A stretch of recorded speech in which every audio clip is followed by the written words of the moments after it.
There is a man on the floor, and he is wounded. And the question is whether or not to help him. It's a question of empathy, of compassion, a question about what it means to be human. Do we take a responsibility for our neighbors and for our friends and for our fellow human beings? This motion is about what it means to be human. And do we as nations feel this responsibility? Feel the responsibility to do at least something? Are we in the West human? And I say that we are. I challenge you to name any Western nation that has not undertaken military action against ISIS. And then I, of course, define military action in different terms as Ed has done. Because, of course, military action should include the training of Peshmergas. Of course, it should include the training of Iraqi soldiers. I mean, what did the Americans do in the Second World War before they officially joined? Of course, they undertook military action to support the British in their fight against Germans. And so do all Western nations support the forces against ISIS. Probably Canada has the most nuanced view in this. Only yesterday, 6 Canadian fighter jets left the bases around Iraq and Syria to return home after Trudeau had announced that he would no longer bomb neither Iraq nor Syria. However, in doing so, he tripled the forces that are training forces in Iraq and the free opposition in Syria. So, and in that same speech, he said that Canada still feels the responsibility to do something. Canada is still at war with ISIS. So that justifies the point that Ed has just made. And I think that this motion highlights very much that this side of the House basically unites almost all political views. I've just spoken about Trudeau, who probably sit here. Next to him could sit Donald Trump, who wants to probably nuke the place and kick ISIS' ass, as he said. But that's the context we're talking about. And at the same time, the opposite of no responsibility is also not the responsibility. It could be a responsibility. We could be just as responsible as the rest of the world. We're just saying that we are not completely not responsible. We should do something. And as I've said that probably most of you would end up on this side tonight, then it falls upon me to introduce the fringe that is sitting over there. First up, or you've just heard from Ed Grigg, a fellow member of Standing Committee. And I just want to thank him for his help in bringing this debate to you together with me over the vacation. Now, Ed is effectively known by members of committee as Lord Ed of Grigg. And as you can probably see from his face now, he doesn't really like when I bring that up. But of course, as we all know, Ed has been trying to mask his nobility not very successfully over the past years. I mean, he studies at Oxford, he does classics, he's a member of the Oxford Union Standing Committee. But seeing his incredible knowledge of left-wing arguments tonight, this might be his final attempt to change his image. Then next, you will hear from Maan al-Yassiri, who is a member of Secretary's Committee. And the interesting thing about Maan is that when we were working over the vacation to bring all these debates and speakers to you, I said, I'm going to fly home tomorrow to Amsterdam for Christmas, which is where I live. And then Maan said, I'm also going to the airport. I said, that's great. Are you going skiing? And he said, no, I'm going home as well. I said, where are you going? And he said, I'm going to Baghdad, which is where my parents live. And I found that fascinating, and I'm sure you'll have a very interesting speech coming up. And as his manifesto says, for this debate, he is definitely the right man for the job.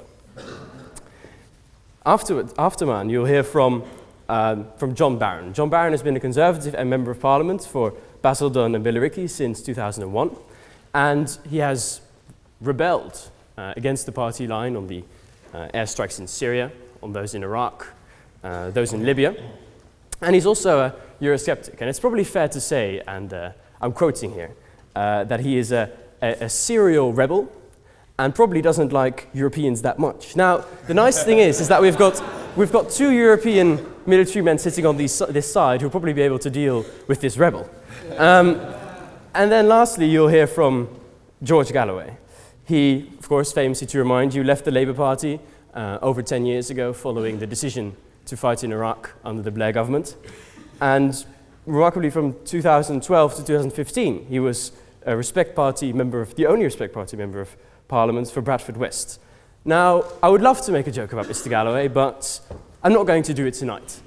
I think if I were pursuing a career in law, that would be very interesting, but I'm not really looking forward to the aftermath of a lawsuit. So therefore, I won't say any nasty things about George. Mr. President, these are your speakers, and they're most welcome.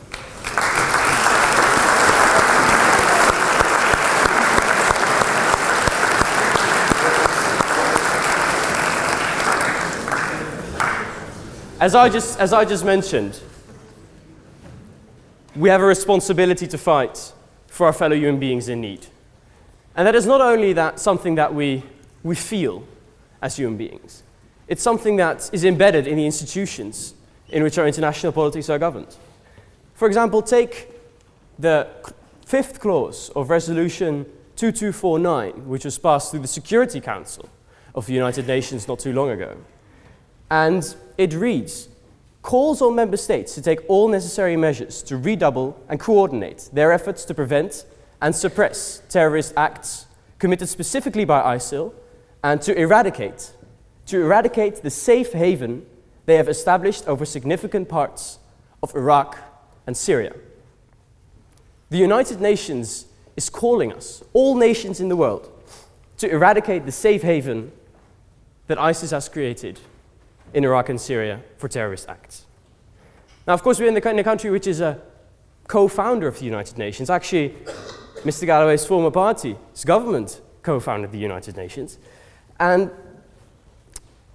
could we go against this? And when you look at the United Nations Charter, the first words read, the purposes of the United Nations are to maintain international peace and security, and to that end, take all effective collective measures for the prevention and removal of threats to peace.